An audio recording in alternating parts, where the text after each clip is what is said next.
好，大家好啊，李健強老師啊，咁今日咧要教大家 change of subject 主項變換啊 ，OK， 咁主項變換咧，我哋章中咧離不開教大家嘅呢一個方法嘅，咁就會係咩咧？就會係乘、拆、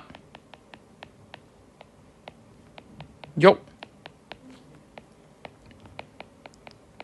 抽同埋除。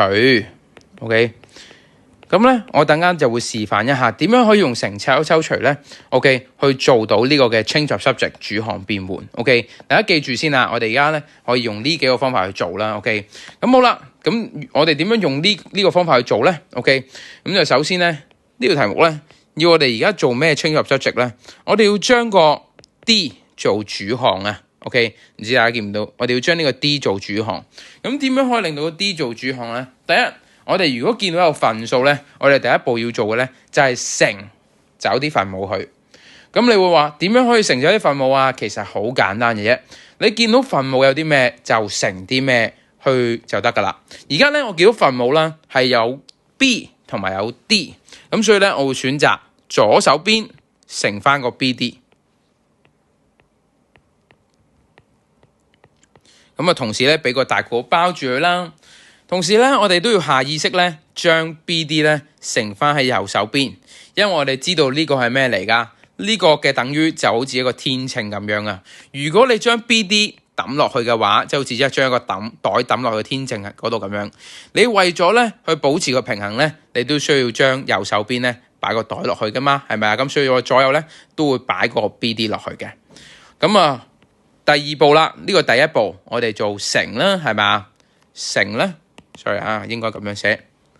咁我哋呢度做乘啦。好，而第二步咧，我哋就係做拆啦。咁你會話，喂，幾時我哋做拆啊？就係咧，當我哋見到括號嘅時候咧，我哋就拆咗佢啦。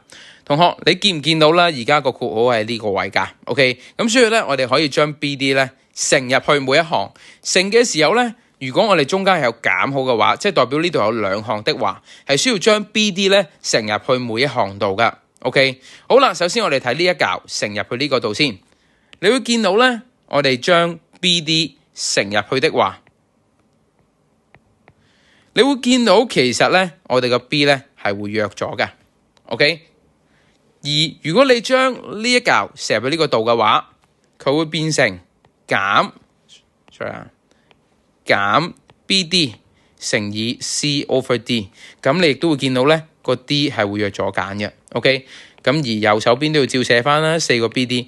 咁當呢兩個弱咗會點啊？咁就會變成 DA 減 BC 咯。咁我哋係咪成功將個分母整走咗啊 ？OK， 你會見到咧，由呢度去到呢度咧。其實我乘呢嚿嘢嘅目的咧，就係為咗令到個 B 同埋 D 咧消失咗。OK， 得唔得？咁所以我乘拆嘅部分咧，就令到原本好複雜嘅分數咧，變成一啲簡單嘅整數啦。OK， 得唔得？咁然之後咧，我哋可以繼續做落去啦。嗱，我哋而家目標咧係要揾咩啊？要揾呢一個嘅 D 喎，係咪 ？D 係咩喎？咁而家我見到咧，以下呢度咧有兩個嘅行啦，係有 D 嘅，咁所以咧，我要做第三步啦，就係喐，我要將咧有 D 嘅行咧喐去同一邊，咁所以咧，我會選擇咧將個 4BD 咧喐過嚟，咁而家咧個 D 咧就會喺同一行度啦。哇，咁你會話呢嚿嘢點算啊 ？OK， 呢嚿嘢咧就喐翻過去咯。OK， 咁呢個咧會變成BC， 咁大家記得喐嘅呢個過程咧，要記住咧，我哋嘅正係變負啦，同埋我哋嘅負係要變正噶，就好似呢一個咁，你見唔見到我喐咗過嚟嘅時候，佢變咗個負啊 ？OK， 同埋咧呢個負 BC 喐咗過嚟嘅時候咧，我雖然我冇寫，但係一個正 BC 嚟嘅，咁大家請留意啦。好，喐完之後咧，我哋做第四步就係做抽。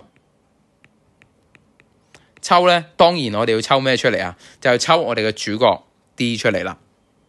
抽出嚟的話，我哋咧其實係做緊因式分解，將呢度抽出嚟啦，係咪啊？OK， 抽佢出嚟的話，我哋要俾個大括號包翻住剩翻低嘅嘢。OK， 咁我哋會話剩翻低啲咩咧？呢一嚿咧，如果我將個 D 抽咗出嚟嘅話，佢當然會剩翻個 A 啦，啱唔啱啊？咁所以咧呢度咧會剩翻個 A 啦。而呢個位咧，當我抽咗個 D 出嚟嘅話 ，OK， 咁當然佢會剩翻減4 boy 啦。咁所以咧呢度會減4 boy。咁抽都做完咯，我哋最後一步咧就係做除啦。OK， 乘就抽除。咁最尾一步點做咧？就係其實我哋要了解啦 ，D 同埋呢一個括號咧。其實咧，佢哋係乘嘅關係嚟嘅。